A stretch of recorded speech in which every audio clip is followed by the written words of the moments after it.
India জব্দ আর জ্বালা সহ্য হচ্ছে না। এই বেটা এই শালা মোদি এ কি করে প্রত্যেকবার পানি ছাড়ি দেয় আর দেশের মানুষকে কষ্ট দেয়। এই শালাকে বিভক্ত করে একটা আমাদেরকে বাদ দিতে হবে, ওর চাইতে বড় বাদ। এ আসছে আবার বাদ দিতে রে, নিজের পেটের মধ্যে ভাত যায় না। বাংলাদেশের মানুষের ঋণের করুণ অবস্থা, তারা আবার নাকি দিবে বাদ। বাদের খরচ জানো কত? আর উল্টো যত বড় বাদ দাও না কেন, ওই পানি বাংলাদেশেই যাবে। শালার বেটা শালা, তোর বাদ যদি হয় 100 মিটার, আমারটা 400 মিটার দিয়ে বানামো। দেখি তোর কেমন করিয়ে বাদের উপর দিয়ে পানি এসে উল্টে তোর পিছন দিয়ে পানি সলসল করে ঢুকবে, ওইটাই সহ্য করে পাবার নস। আর রইল ইলিশের কথা, ইলিশ মাছের গুটে খাইস, গু গু গু। ইলিশ মাছ দেন না, সারা ভারতবাসী ইলিশের জন্য পাগলা নেকছে। এখন এত ইলিশ মাছ কই পাবো? হাসিনে যখন ছিল তখন হাজার হাজার টনে টনে আমাকে গোপনে তারপরে স্বপনে সব জায়গায় দিয়েছিল ইলিশ মাছ। এখন সরকার পরিবর্তন হয়ে ইলিশ মাছের একটা কাটাও আসে না। কাটা যাবে কেন?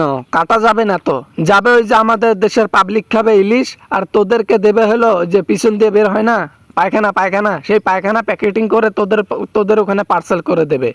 তোরা ওই আমরা যে হাঁকবো ওইটাই খাইস। হয় কি এত বড় অপমান, এত বড় অপমান দিলাম বাদের পানি এই জন্য যেন টর্চার সহ্য করতে না পারে আমাদেরকে 2-3 হাজার 5,000 করে ইলিশ মাছ প্রতিদিন পাঠায়, 5,000 টন করে। হ্যাঁ, এখন দেখি উল্টো আমার পিছনে বাস দেওয়ার জন্য রেডি হয়েছে বাংলাদেশিরা। দরকার পড়লে জনগণরা আবার 100 টাকা করে দেবে, রেমিটেন্স থেকে টাকা নেবে, দরকার পড়লে আমাদের বেতন থেকে টাকা কেটে নেবে, তাও আমরা বাদ চাই, বাদের বদলে বাদ চাই। এই শালার জব্দ, এই শালার টর্চার, মোদির টর্চার আর সহ্য হয় না। দেখি আমিও দেখবো বাদ দেয় কেমনে। যেমনি দেখবো মিস্ত্রিরা কাজ শুরু করছে, অমনি ফারাক্কার গেট দেবো খুলে, দেখি কেমনে কাজ করে।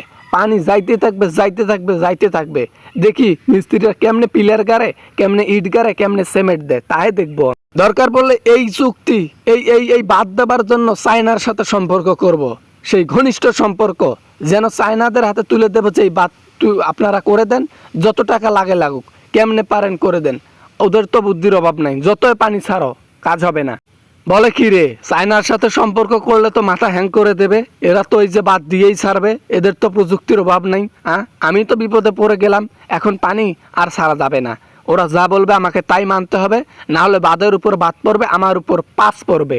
ঠেলা বুঝবি, কয়দিন পর ঠেলাটা বুঝবি। ক্ষতিগ্রস্ত করিস না বাংলাদেশের মানুষকে, বাদের উপরে বাদ দিয়ে তারপর তোর পিছন মারা হবে। ওই পানি তোর ইন্ডিয়াতে যাবে, ওই পানি তুই উপভোগ করবি, তোর ওখানে বন্যা হবে, আমাদের এখানে যেন বন্যা না আসে।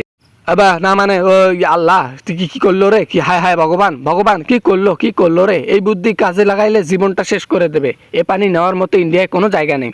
ইন্ডিয়াতে নেওয়ার মতো জায়গা নাই, বাংলাদেশে দেওয়ার মতো জায়গা আছে না? ইচ্ছা মতো পানি ছাড়া বা ইচ্ছা মতো দিবা, তোমার পিছন দিয়ে অজোরা বাস দেবো। দাঁড়াও একটু অপেক্ষা করো, চায়নার সাথে সম্পর্কটা হচ্ছে তো চায়নার সাথে সম্পর্ক বাদ দিয়ে তোমাদের পিছন মেরে হোগাড়া দেবো মেরে।